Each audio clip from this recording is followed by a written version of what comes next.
পৃথিবী বড় স্বার্থপর, দুনিয়া বড় স্বার্থপর। দুনিয়া কাউরে জায়গা দেয় না, দুনিয়া কাউরে জায়গা দেয় না। এত মজবুত পাইলিং করে যেই বিল্ডিং বানাইলাম, দুনিয়া তারে থাকতে দেয় না। যা বেটা যা, যা তুই লাথি দিয়া বাড়ি করে যা, কবরে যা, কবরে যা। দুনিয়া কাউরে থাকতে দেয়। দুনিয়া কত ক্ষমতা ধরকে মাটির নিচে ফেলায় দিছে, দুনিয়া কত সম্পদ আলাকে মাটির নিচে ফেলে দিছে, দুনিয়া কত সুন্দরী নারীকে মাটির নিচে ফেলায় দিছে, মাটির সাথে রেজা রেজা করে ফেলছে। আজ আর চেহারা নাই, আজ আর রূপ নাই, আজ আর যৌবন নাই, আজ আর ক্ষমতা নাই। এমন বাদশা ছিল পৃথিবীতে যার হাতের আঙ্গুলের ইশারায় মানুষের গর্দান উড়াইয়া দিত, যার হাতের ইশারায় উঠত মানুষ, বসত মানুষ। আজ বাদশারা নাই, আজ সম্পদওয়ালারা নাই, আজ মালওয়ালারা নাই। দুনিয়া কাউরে থাকতে দেয় না, কাউরে না দোস্ত, কাউরে দেয় না।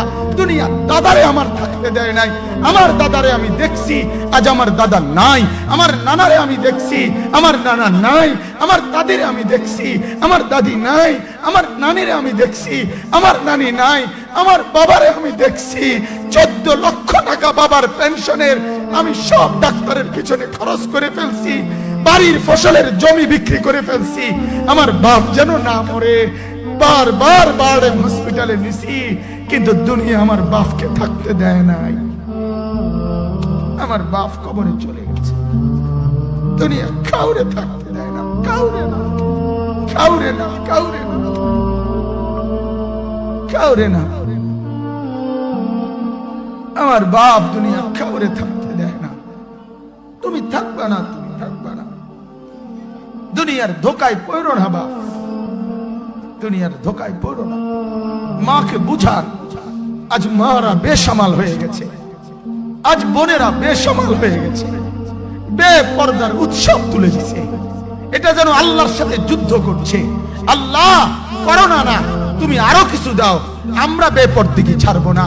যুবক ছেলেগুলো যেন বলতেছে, আল্লাহ তুমি করোনা দেওয়ার চাই দাও, অশ্লীল ছবি দেখা, ফেসবুকে নর্তকী দেখা আমরা ছাড়বো না। দেখি তুমি কি করতে পারো, তুমি যা করার করো।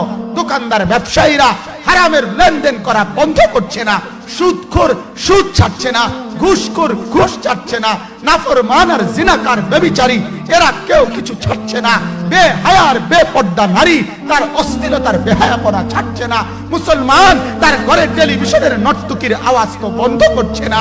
হায় করোনা কিভাবে যাবে, আযাব কিভাবে যাবে বলেন, বলেন, বলেন আপনারা। আমার বাপ ফেরাউনের উপরে তো আযাব এতদিন ছিল না, নমরুদের উপরে আযাব এতদিন ছিল না, সাদ্দাদের উপরে আযাব এতদিন ছিল না, কারুনের উপরে আযাব এতদিন ছিল না, লূত আলাইহিস সালামের কওমের উপরে আযাব এতদিন ছিল না, হুদ আলাইহিস সালামের কওমের উপরে আযাব এতদিন ছিল না, নূহ আলাইহিস সালামের কওমের উপরে এতদিন আযাব ছিল না। আজ আমরা মালিককে এই পরিমাণ নারাজ করছি, মালিক এত বেশি নারাজ।